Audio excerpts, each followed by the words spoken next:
Hello students, again we are meeting after a long time. Today we will discuss the types of force. We will start from balanced and unbalanced force. First we come to unbalanced force. How you will define the unbalanced force? Suppose a number of forces acting on the body, the resultant, that is the sum of all the forces cannot be zero. That means there sum has certain value. Here some example is there. This is a box. Two forces are acting on this, F1 and F2. Name of the forces are F1 and F2. So F1 plus F2 cannot be zero. It has certain value. That type of force is known as unbalanced force. Now, if the force cannot be zero, that means it will create certain effect, because earlier I told that force is a cause that generates the effect in terms of position, direction, shape, size and motion. So the effect of unbalanced force is, first one, changes the shape, size, position, direction of the body. That is quite evident. Second one is, it brings the body in action or in motion. In action or in motion, that means the body has certain acceleration. So this is the concept about unbalanced force. You can see a lot of examples of unbalanced force, that is movement of the car, the non-uniform motion, that is the changing of direction of the car, vehicles, etc., or changing the shape and size. If you hammer on the wall, there is the changing of shape of the wall. That are the general day-to-day example of the unbalanced force. Next one is balanced force. Balanced force. Here, if the resultant of all the forces acting on the body is zero, that means it is the balanced force. Suppose this is a body, two forces are acting, F1 and F2. The resultant means sum of the forces, that is F1 plus F2 is equal to 0. That is known as balanced force. Now concept arises that, can the balanced force change the shape of the body? Yes, answer is yes. If you apply the force with your finger on the balloon, the shape of the balloon is changing. This is because the balanced force is acting and the shape of the balloon changes. Second one is, can the balanced force acting on the body and body is in motion? We have the concept that net force is zero, then body cannot be in motion, but that is wrong. If the body moves with uniform velocity, the net force is zero, because acceleration is zero, and all of you know that acceleration is the rate of change of velocity. Final and initial velocity is same, so acceleration is zero and net force is also zero.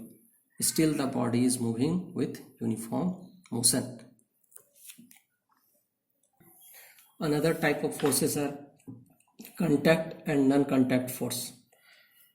All of you know that contact word itself is clear.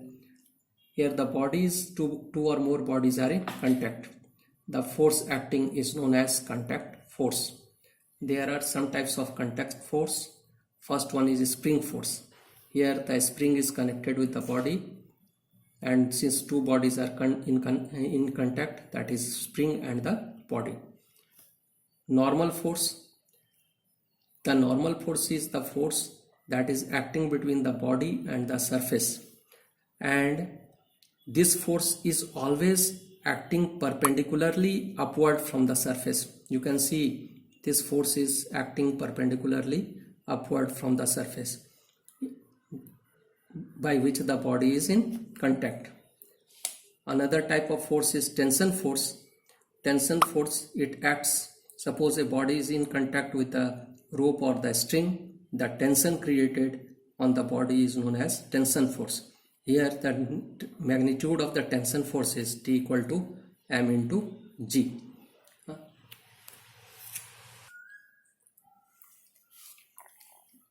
another type of contact force is frictional force. The force that opposes the relative motion between the bodies in contact. This force opposes the relative motion between the two bodies in contact. It has certain characteristic. Point number 1 is that it opposes the relative motion between the bodies in contact.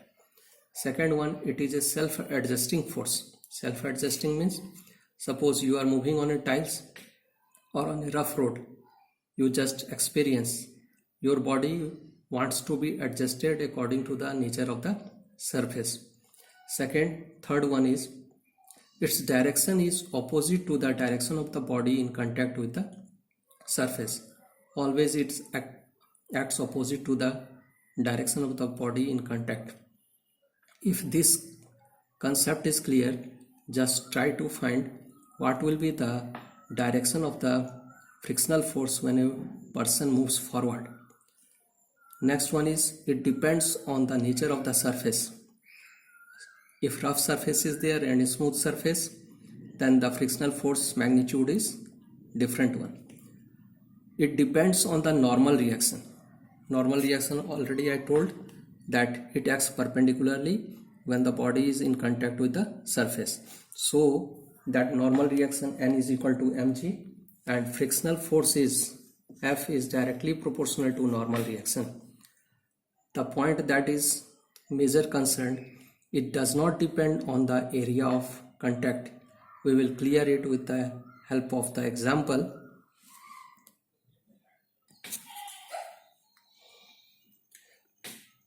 Two figures are there.